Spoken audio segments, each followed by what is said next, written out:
Hello, Mr. Incredible. We are at day number 4, and I just finished watching The Incredibles again, and it is absolutely amazing, the storytelling that they have in there. And one of the things that resonated for me early on in the movie is when Frozone and Mr. Incredible are sitting in the car. They're talking about days gone by, the past. They're reminiscing. And Frozone shares the story about the evil villain who's got him in a really bad case or bad state, and he goes into this deep monologue. The villain goes into this deep monologue. Yeah. Monologue goes on, and ultimately Frozone gets out. And we know that it's going to happen. We laugh about it because we know that that aspect is predictable.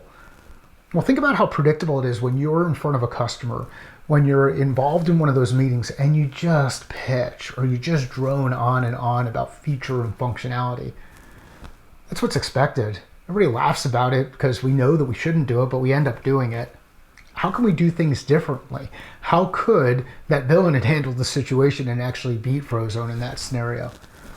So the other one that I thought was pretty funny is when they're at the dinner table and Mrs. Incredible is telling the story about how Dash ended up having to go to the principal's office.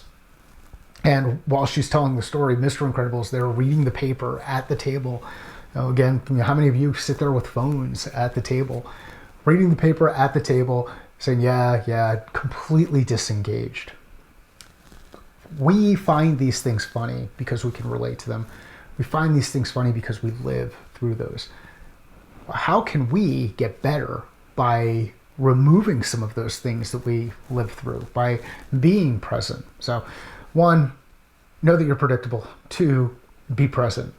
Hope you're enjoying the series. Look forward to feedback and comments. Can't wait to hear more things about the movies that you really enjoy that Pixar has created over the years. Thank you.